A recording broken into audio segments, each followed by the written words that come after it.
Hi, everybody. Welcome again to another episode of the ShopNotes Podcast. It's the usual lineup today. Logan, John, Phil, we're all here. It's our spring break recap episode. And want to do a special shout out. Today's episode of the ShopNotes Podcast is brought to you by Woodcraft Supply. Since 1928, Woodcraft has been providing woodworkers with the best tools and supplies. To get a free catalog, visit woodcraft.com/shopnotes or visit one of their 75 stores nationwide. Woodcraft, helping you make wood work. All right. We're back. Everybody's back from spring break. Some of us never left. It's kind of fun to have Mike Pekovich on last week for the episode. If not for the simple fact that as woodworking publications, we don't view each other, for the most part, as evil enemies. No. We're all just one big happy community. Right. So, except for Popwood. They're our enemy. Wow. They're our frenemy. Frenemy. We say that? Frenemy? Right. No. You can say whatever you want. We're all... Yeah. So... Maybe sometime we should get somebody from Wood Magazine on here, just to have the Des Moines trifecta of woodworking publications. No. You trying to get like a social media war going with them or something? Get I just don't want fleas. Oh, wow. Shots fired. Okay. So it's on now. It's on. Start launching water balloons down the hill. Yep. It dang near could reach Cream them pies. close. If you would have ever finished a trebuchet, John, we would be able to make it. Yep. Weapons of mass destruction. That would be kind of interesting. Mm-hmm. We do have the high ground, so right. I'm confident. So don't even try it, Anakin. Mm-hmm. All right. Since the best part about spring break was, even though I didn't go anywhere, we had nice weather that week. Mm-hmm. And I was able to spend several days in my workshop for several hours at a stretch, which was quite unusual for the last few months.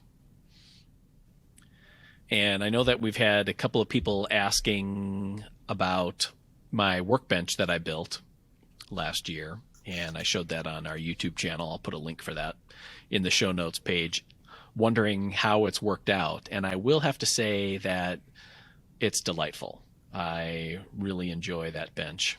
It's a few inches taller, which I thought would be more of an issue than what it is, but I haven't really. Maybe it's because all of our benches here at Woodsmith were designed by tall people. I'm looking at Chris Fitch and Ted Krylicek. Mm-hmm. And so all of our benches here are tall. And I guess I've just gotten used to it. So having a slightly taller workbench has been delightful.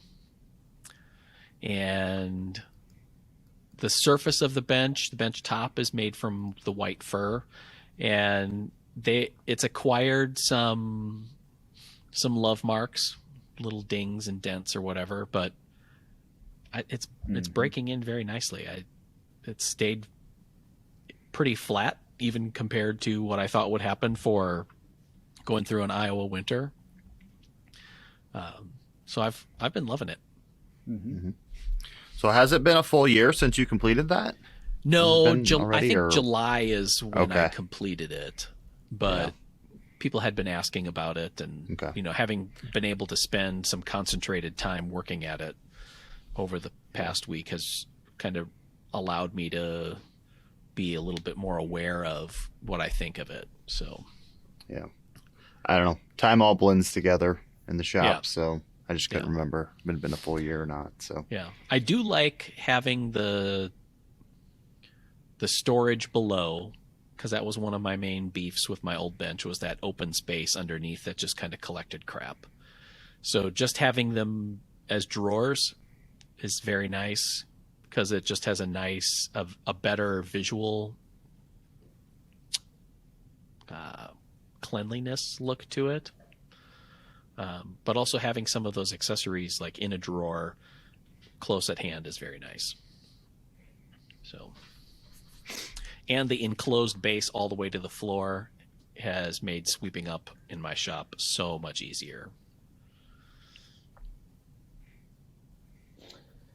Yeah, I think that is, as you were building your bench, I know that our new bench was kind of on my list sooner rather than later. And it has definitely become one of those, well, I have it on my magazine matrix to do one. So there are many things that you have just said that are on my bucket list for my bench. You know, cabinet base, all the way to the floor. Yeah. Because I've dropped, I don't know how many little pieces of hardware or a small part off the bench accidentally, or, you know, cleaning up and just bump something. And I know that those pieces would have gone rolling under the bench in a previous lifetime. Mm-hmm. And to just have that satisfaction that I know I'm going to be able to find it. And it's not going to take a bunch of crawling around on my hands and knees and digging my hand into the spider webs underneath the bench to find it. Well, and I don't remember what I was doing last week, but I was cleaning up the shop a little bit here and like trying to sweep around like stuff that has legs, like the editor bench and Steve's bench and the lathe. Oh, don't get me started on the lathe legs. They collect shavings underneath them. Like, whoever decided putting spindly little legs on shop stuff is dumb. It's not a good idea. I was just going to go back to Logan's future bench. Do you have a material picked out or just whatever you have on hand at the time? No, I actually don't think I want to use anything that I have. I mean, I have a lot of ash, and that would be fine. To be honest with you, though, I just don't like the looks of it. Not for a bench. Just because it's too busy, or now? Yeah, I think I don't like the. It's very pale, and I don't want to stain a bench because ain't nobody got time for that. Like, it's gonna look dumb after a year, anyways. If I could, and I just took delivery of 3 big ash logs that have, I know in England they call them olive ash, but the heartwood of our ash trees here, there usually is a very homogeneous wood in ash, so it's usually very consistently colored. Yep, just like that. But occasionally we get what in England they refer to as olive ash, and it's very brown and red. It does quite honestly look like olive wood. And I got 3 logs that have that nice dark color in them, and maybe if I can get it cut and drying quick enough. But I think, to be honest with you, I think beech. I think I just want to do it at beech.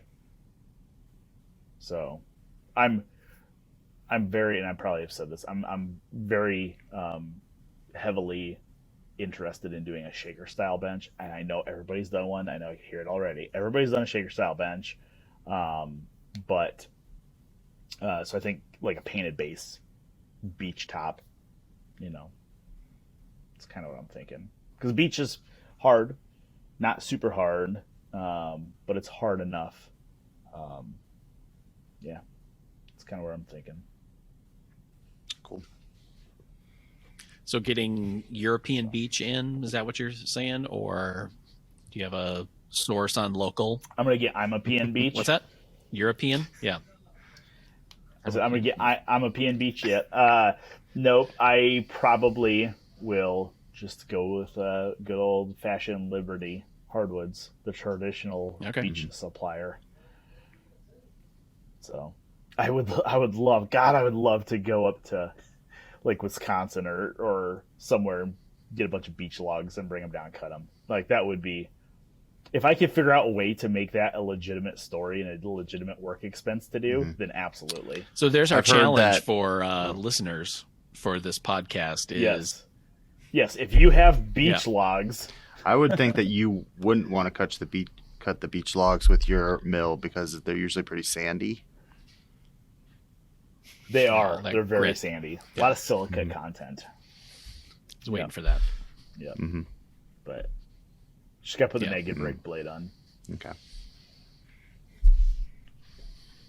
That's all I got for today. I'm gonna check out now. Okay. But don't. Adios. I think, and it's because it's not a wood that we have here. I've never tried to cut it and dry it. I feel like I remember reading that beech is a hardwood to dry because it likes to move, but I could be completely incorrect Yeah, on that. can get a lot of waves. Yeah. It's right there. Just right there. I'm back, baby. I'm back. Yeah. You guys Back missed from me. spring break, You guys he's missed ready to me. go. I've heard that too about beech, that it's difficult to dry, and yet it's been used for so many things for so long that it just doesn't. Well, yeah, like you go to IKEA, or everything's beech, you know. Well, and planes So, that I don't know. wood hand planes that were made in Europe are beech. If you think you'd want something that's stable, Mm-hmm. you wouldn't make a hand plane out of something that's deliberately going to be crazy on you. Yep. So my 3 seconds of research as we're talking about this Right. Says beech is a lively wood. When it dries, it likes to move. So, although quarter sawing it would eliminate a lot of that, Sure. which is what I do with sycamore, Yeah. because sycamore is the same way. So There you go. You just do sycamore top. Quarter sawn sycamore. I do have a lot of quarter sawn sycamore right now. I would really like to turn that into some cold hard cash, baby. So I don't know. Maybe To fund your beach workbench. yes. I was saying maybe I sell the sycamore to fund my beach workbench. So we'll see. That's not something we ever really talk about, is how woodworking. I guess woodworking can be as expensive a hobby as you want it to be, but it also could be fairly cheap if you want it to be. So it's as expensive as you let it be. But as I say, like, the unfortunate thing is, I feel like we're talking about this workbench and Phil's workbench. Like, Phil, you built your workbench very inexpensively, right? Yeah. Yeah, because it was from that So- fir tree that you had cut down and sawed. And Yep. the base I did from Douglas fir construction lumber that I had been hoarding, just offcuts of different pieces and whatever. And yeah, there's ways. So in reality, I would say in reality, how much do you think that bench cost you cash? Like, I don't know, probably all in like $75, maybe $100. which is hilarious, because that's a great example.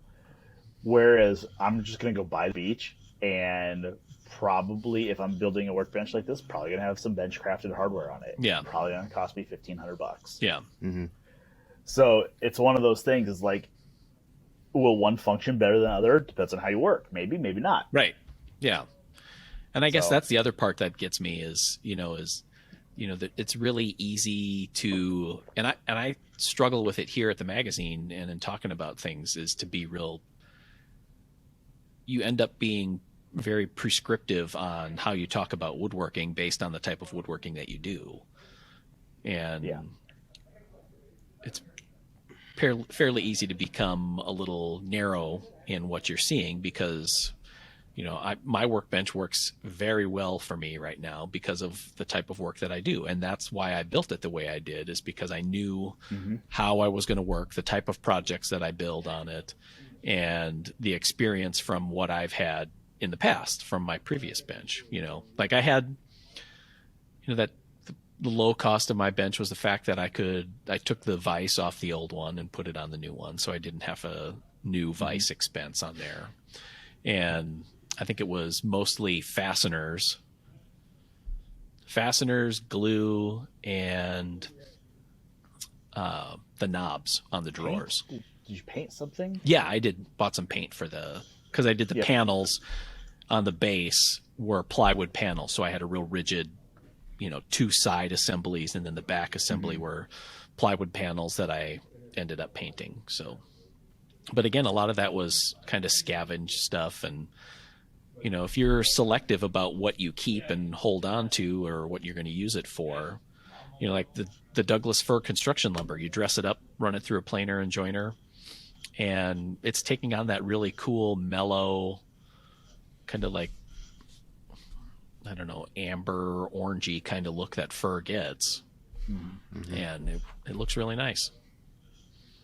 Yeah. So this is your license to everybody to hold on to every single piece of wood ever, so they can build a cheap workbench.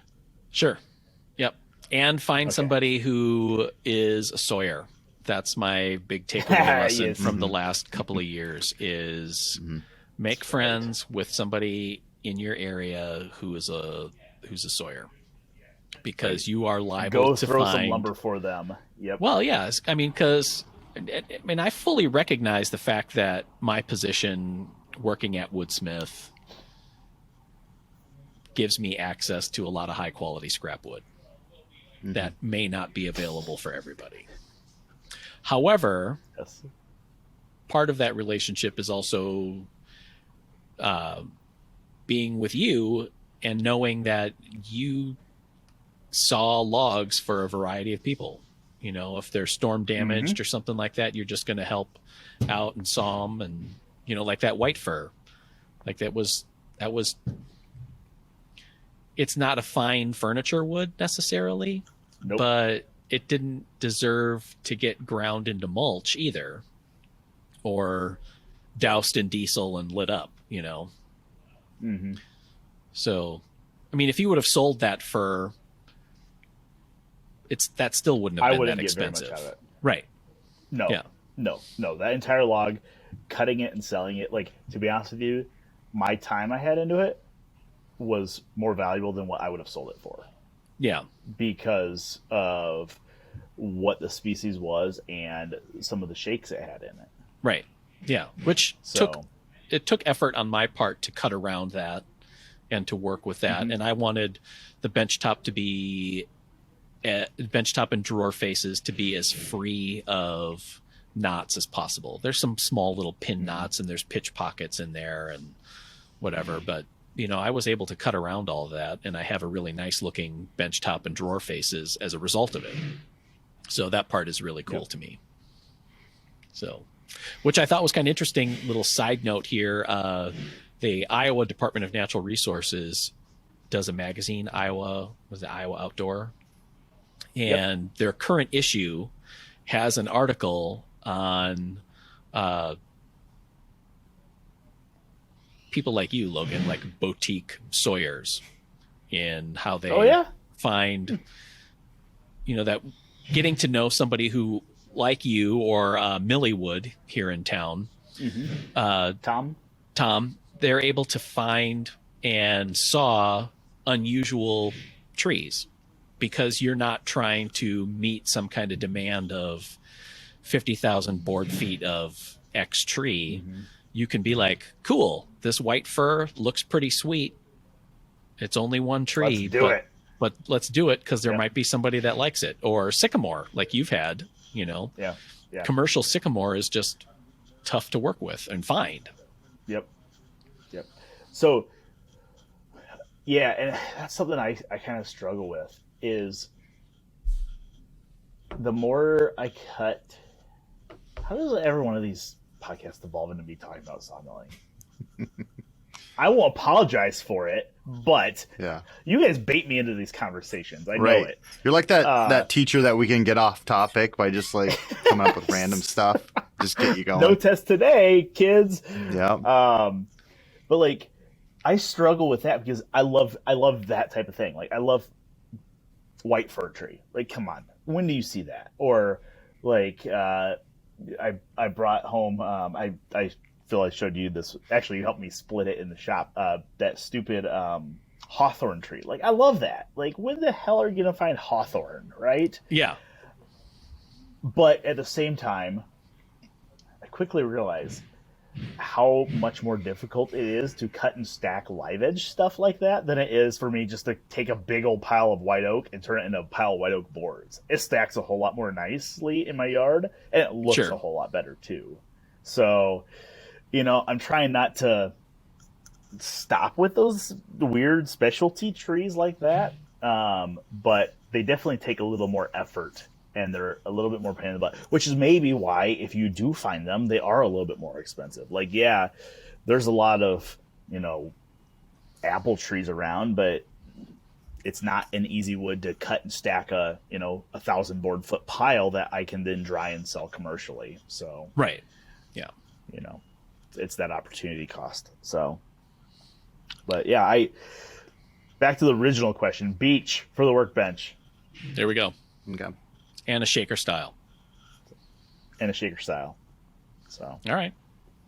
So you got to look forward to it in an upcoming Popwood issue. mm-hmm. Just a reminder, today's episode was brought to you by Woodcraft. Since 1928, Woodcraft has been providing woodworkers with the best tools and supplies. You can get a free catalog. Visit woodcraft.com/shopnotes or check out one of their 75 stores nationwide. Woodcraft, helping you make wood work. So what else? Do you have your... Oh, because you had that turned vessel from the tree that you helped me take down. Yeah, that I delivered yesterday. Oh, nice. Delivered it to the poor departed kitty's parents. Well, the human parents, not the feline parents. But yeah, no, that was cool. I mean, that was another one of those things. It's like, even if a tree isn't going to make good wood, doesn't mean that there's not something there you can use. Like, that tree in your backyard, Phil, was nasty, right? Like, it was not it was not a good tree. It was nasty. There was holes in it. There was dead stuff. It smashed my face, stuff like that. Yeah, because that one went up like 5.5 feet and then forked into like 3 different branches. Yeah. And had that huge knot hole in it, and then had carpenter ants. I was kind of surprised that tree lasted as long as it did once we had it on the ground, because there was big sections that were super hollow and rotted out. And yeah, but I'll tell you what, you get down to that buttress, that kind of root flare on that trunk, and when we lop that off, I'm like, I'm gonna take some of this for some turning blanks. And Phil, you took a section. Do you have it there?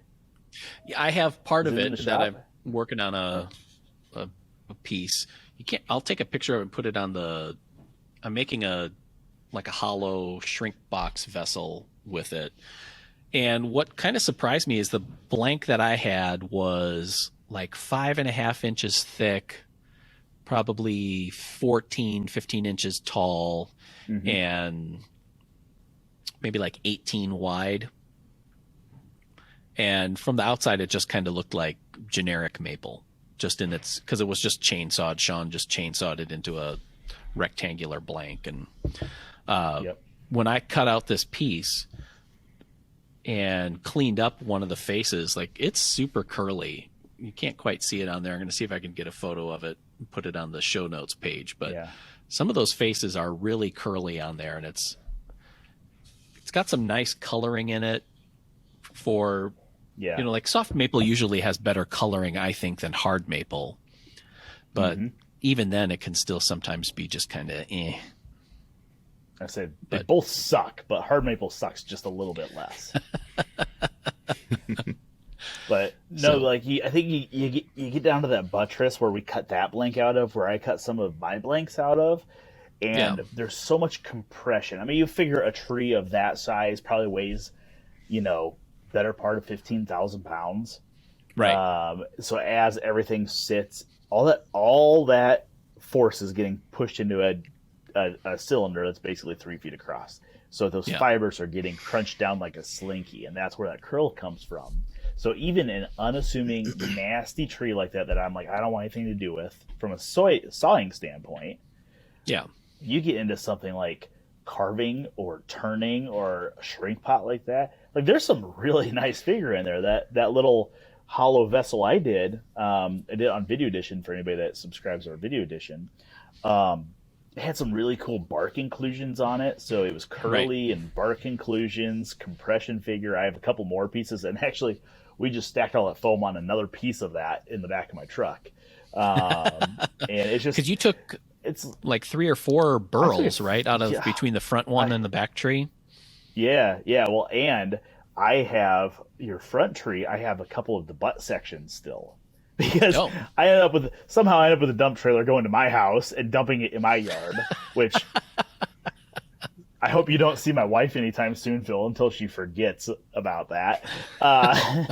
But like the front section, or the front tree from your house, the buttress on that's super curly, like, so it's like, I'm going to cut some bowl blanks out of that, and it's super curly. So it's just, I think Mr. Gump said it best. Well, his mom said it.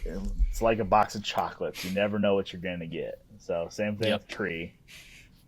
Just don't ever know what's going to be inside till you cut it open. Right. So. Which I think is part of the fun that I've had with woodworking these last few years, maybe since the pandemic, is just being able to be more aware of the wood that is around you.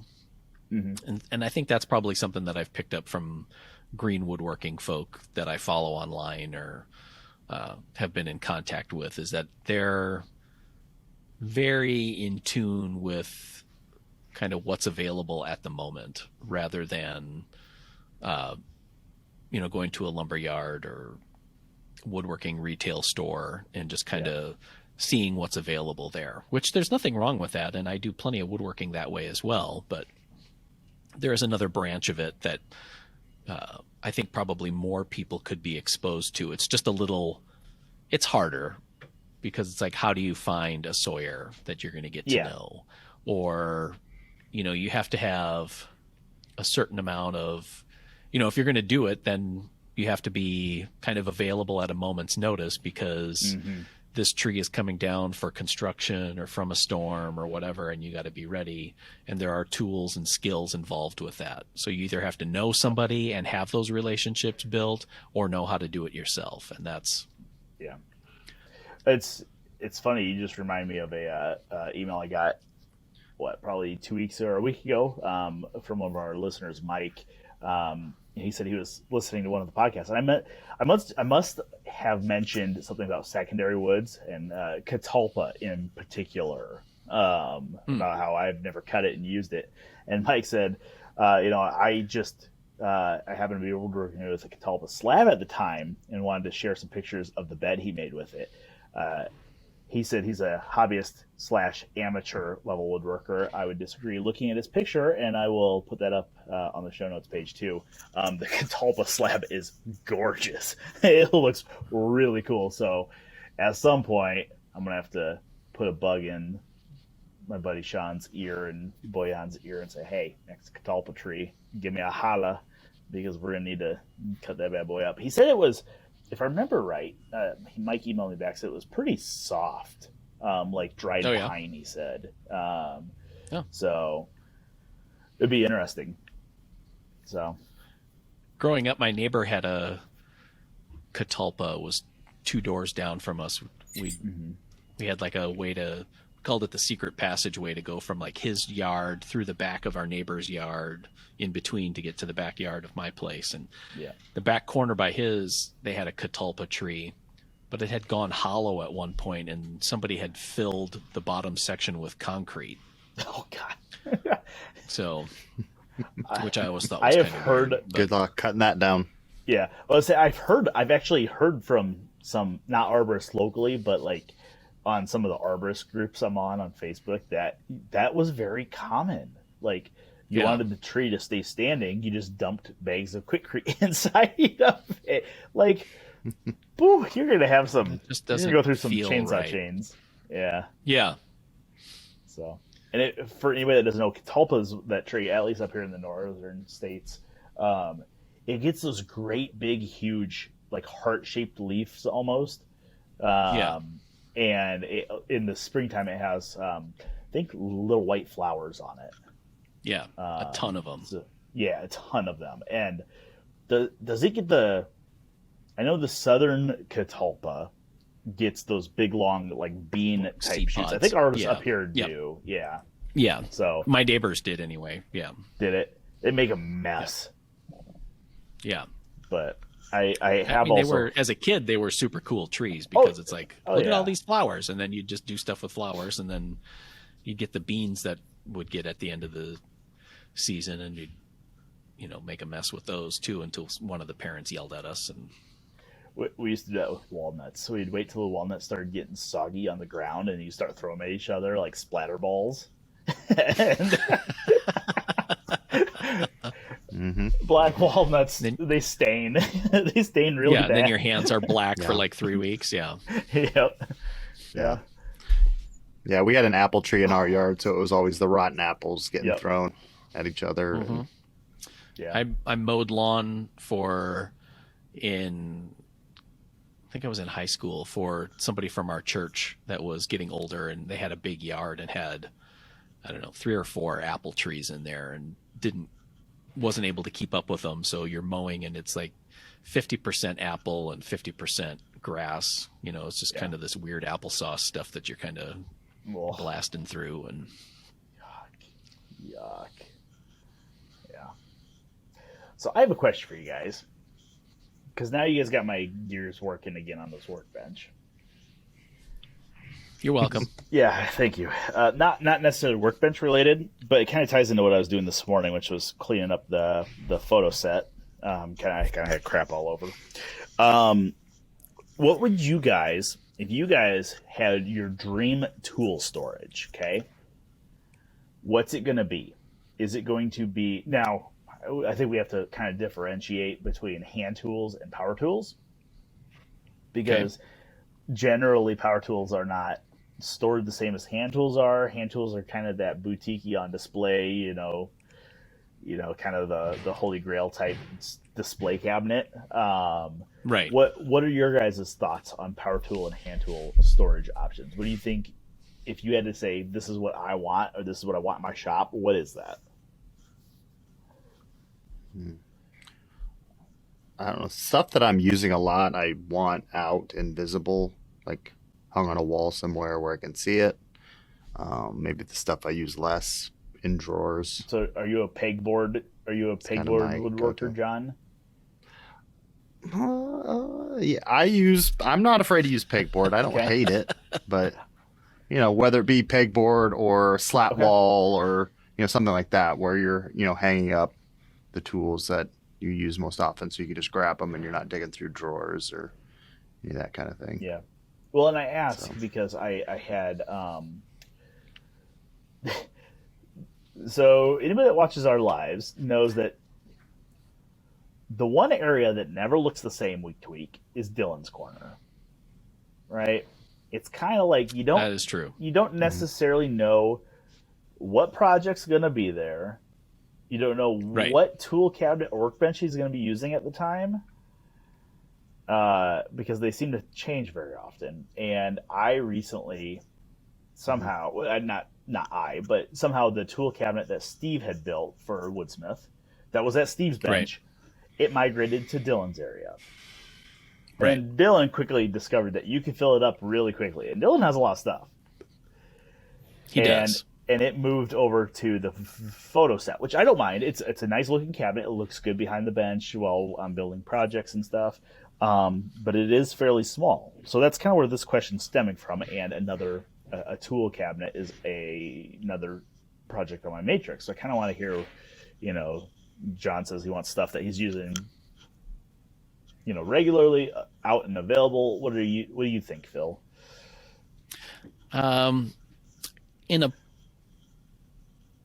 in the perfect shop in my head, I kind of like the tool wall-mounted tool rack kind of look. I've seen several versions of those in different places. We have one sort of on the video set, where we have that chisel rack below and a couple of shelves up above, and a lot of the tools can kind of just live there, and they're easy to get, and you know where they are and see. And I'm thinking of, like photos from some of James Krenoff's books where his shop, when he was still in Sweden, he had several tool racks that were very similar to that kind of idea. And I like that idea, but in my shop, because of where it is, that would get super dusty, and I don't really have space near my bench for it the way that I would want it to be. So I don't know. It's just not practical. I've always loved the idea of the wall cabinet too, like Christian Bexfort's or from last week's show, Mike Pekovich has a really cool wall-mounted tool cabinet that's got a lot of, doors within doors and, nested storage ideas. And I really like that. The funny part to me is that, people make a big deal about, that there's doors and you can close it up or whatever. You never see a photo of those things closed. So it's like, don't even build it to close it, just build it so that it stays open. But again, in my shop, I don't have a big wall space where that would work necessarily. And again, to me, it would just end up being a dust collector. That dust and spider webs and all that kind of stuff just from being in the garage. If I had my own separate building, I think that might be a different story. Yep. So I prefer drawers because I feel like that's easier for my brain to wrap around, and I know what tools are in the drawers, even after I've rearranged. And that tool chest that I built has, I don't know how many drawers, and I've changed the layout of it a bunch of times, but I still know exactly where they are. Plus, I have a couple of big drawers in there where I can keep some of my handheld power tools in there, which has always been kind of a sticking point for my Gen X-ness of being a little contrary of, nice power tools deserve decent storage too, rather than just kind of dumped in a cardboard box or jammed in some cubby or something like that. Okay. Now you do bring up a really good point about how I'm now kind of going through my head on everybody's tool cabinets that I've kind of not idolized, but like taking a snapshot of, and like, hey, I really like that. All doors are always open. They're always open. So yeah, why put doors on it?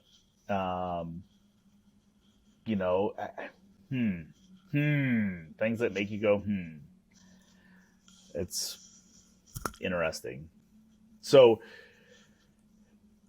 the one person in the shop, and I know he doesn't mean to do it, but he does it, and I kind of like it.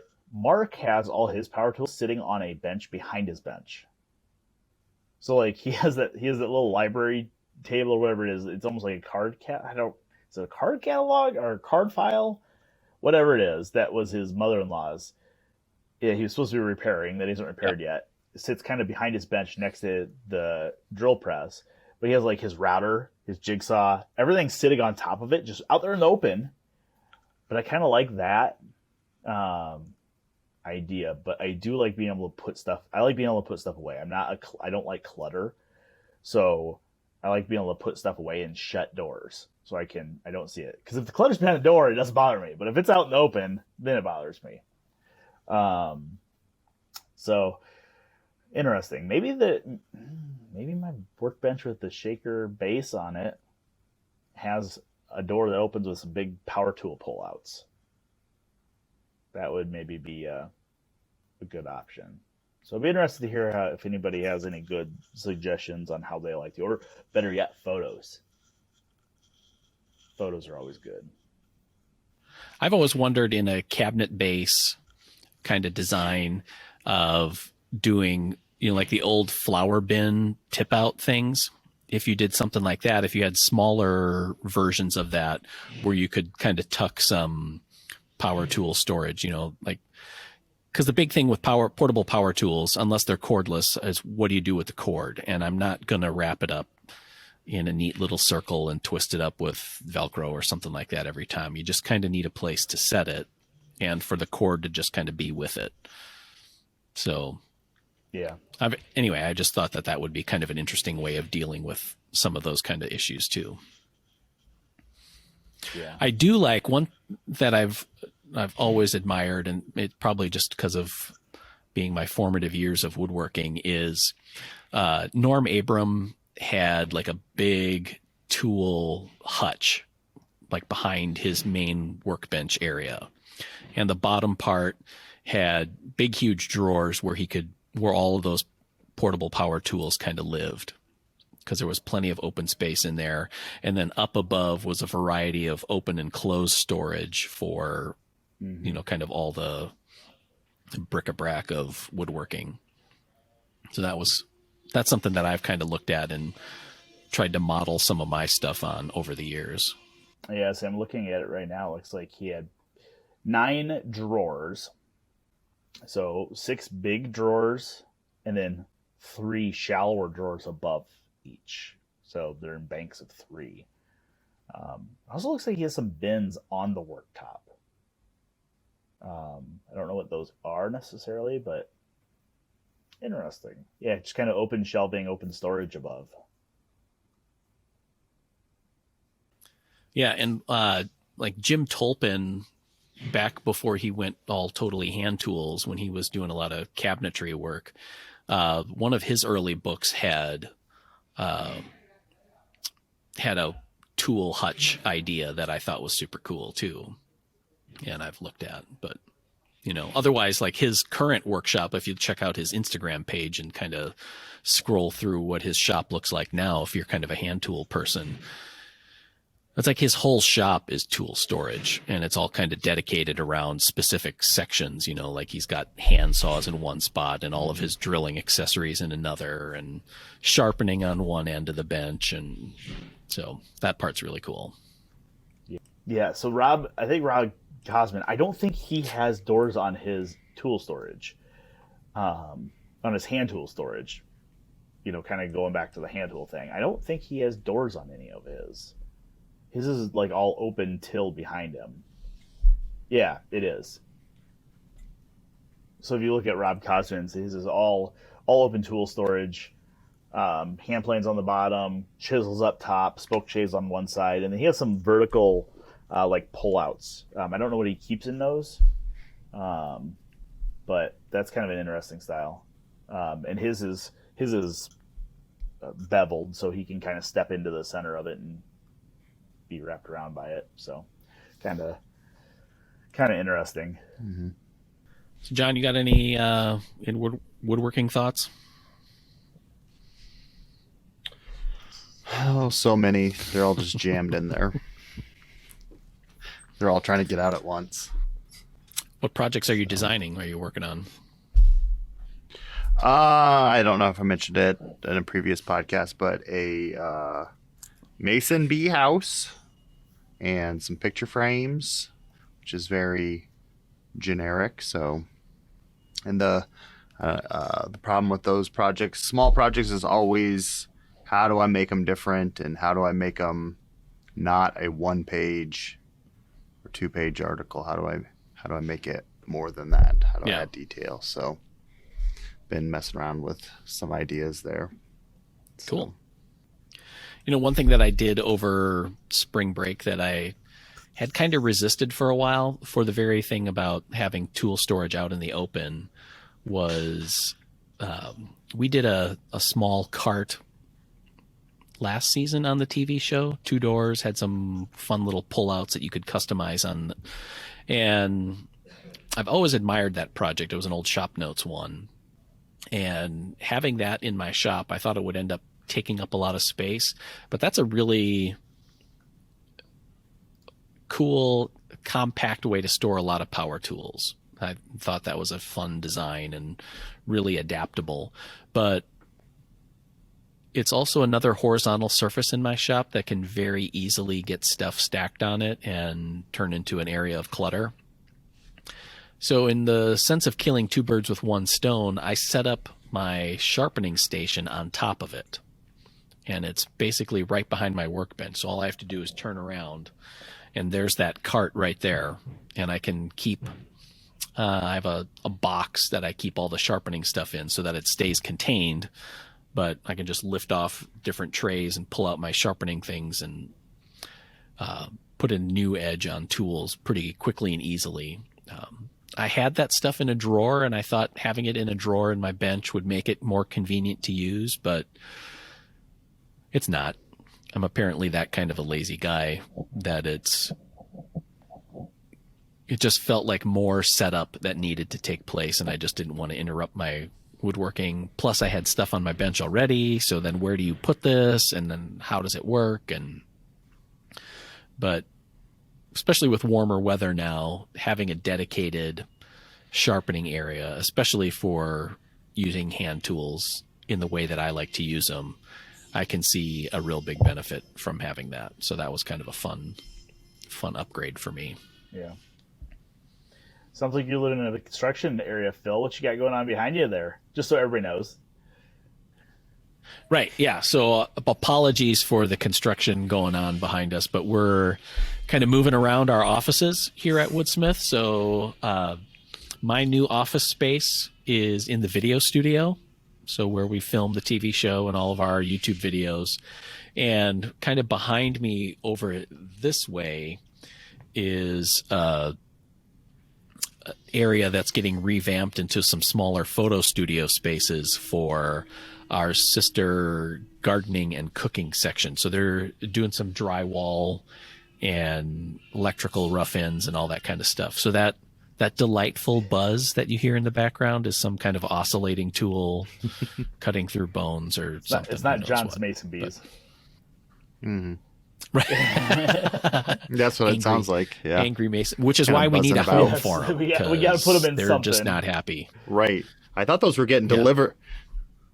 Yeah, I thought those Yeah. were getting delivered today. So if there's a box buzzing around, it might be warm enough for them to be So, awake. And in general, it's going to be super cool once it's all done, because we're going to have, the three of us end up spending a lot of time here in the studio with Becky, who's appeared on the podcast a couple of times. So we have new cubicle spaces set up in here, which feels a little bit more permanent than the random conference table setup that we sort of had. And we've been channeling the Gryffindor common room in the comfort of this space. I thought we were channeling Got a the couch. room of requirements more or less right now. Right now it's the room of requirement, because stuff from that other room is kind of piled in here temporarily, and yeah. It gets worse before it gets better.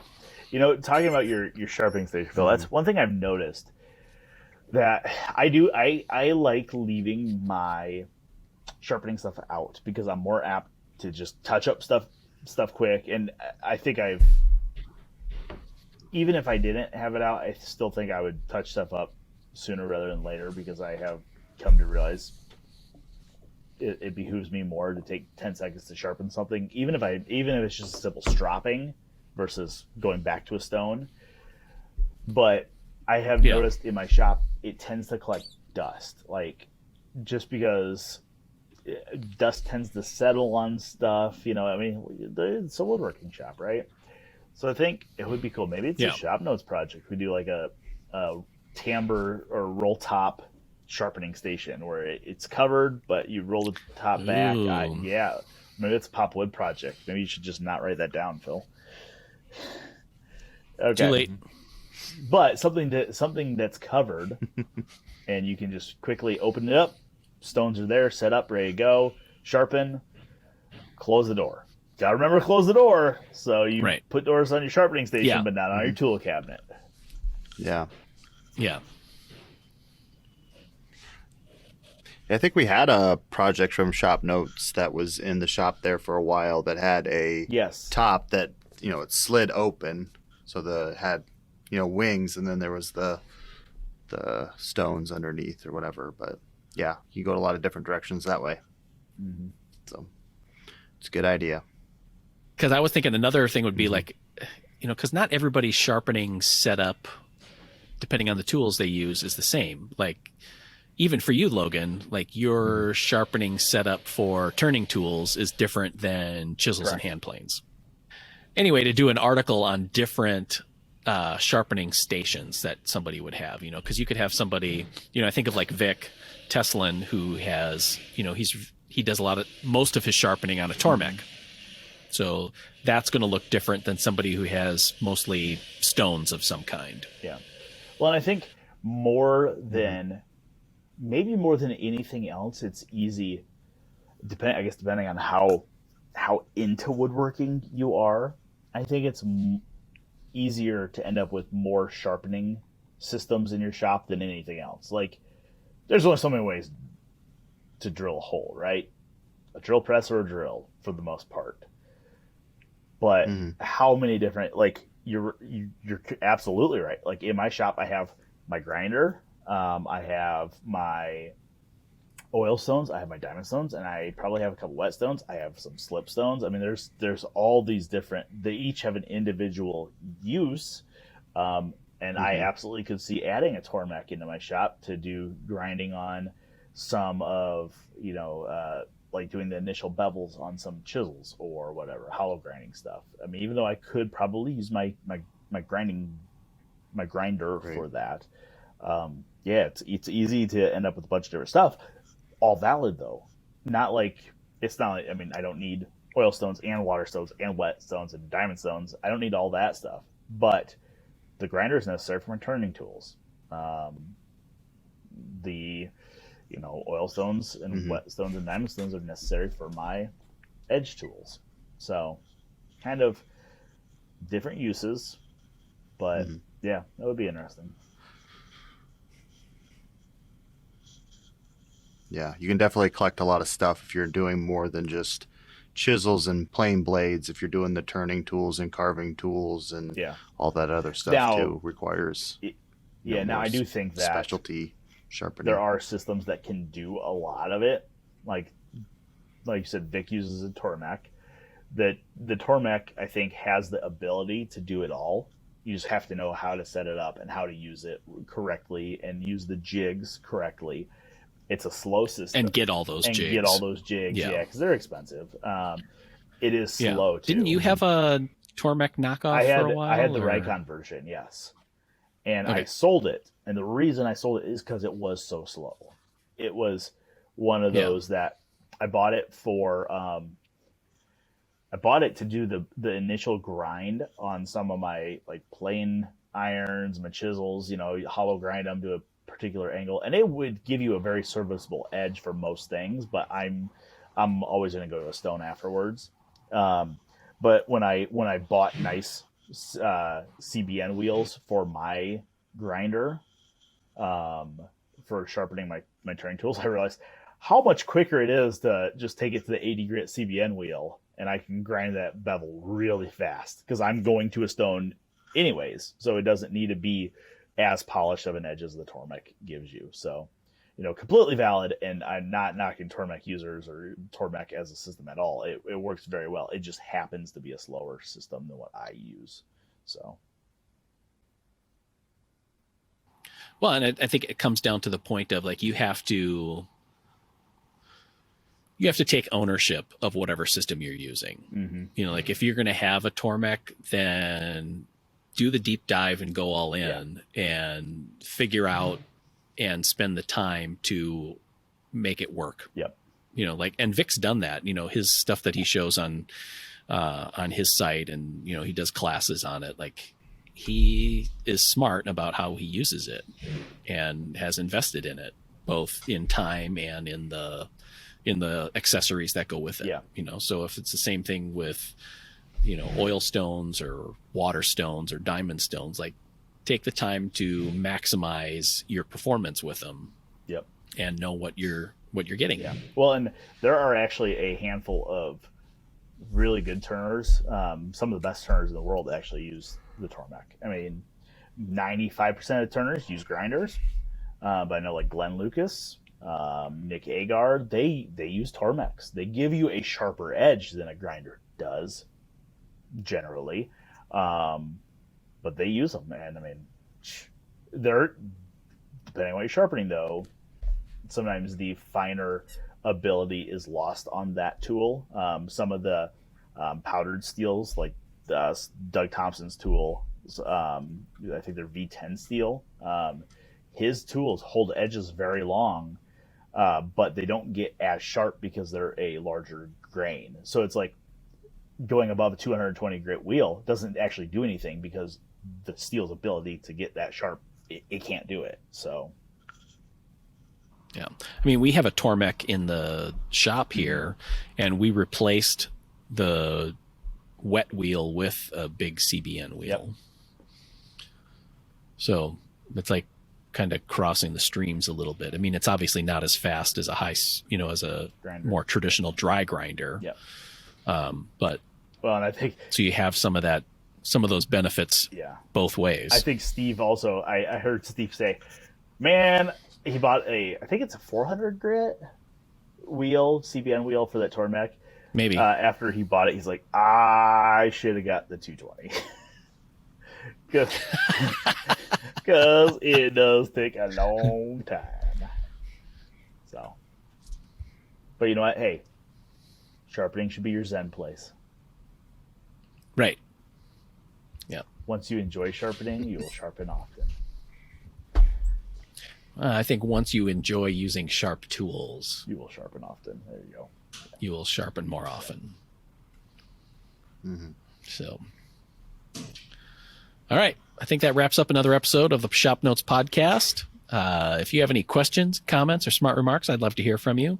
You can send us an email, woodsmith@woodsmith.com, or you can send a question or a comment in the comments section on our YouTube channel, where you can see the podcast as well. Otherwise, please subscribe and rate and review the ShopNotes Podcast on your local podcast provider. It helps us to get the podcast out to other woodworkers like you. They can share in the fun. Just a reminder, today's episode was brought to you by Woodcraft. Since 1928, Woodcraft has been providing woodworkers with the best tools and supplies.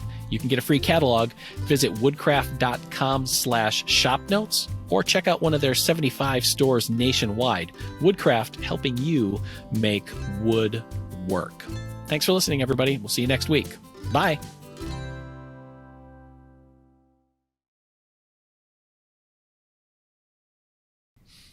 You know, that you'd almost have hammer drill. Hammer drill. Ah, there it is.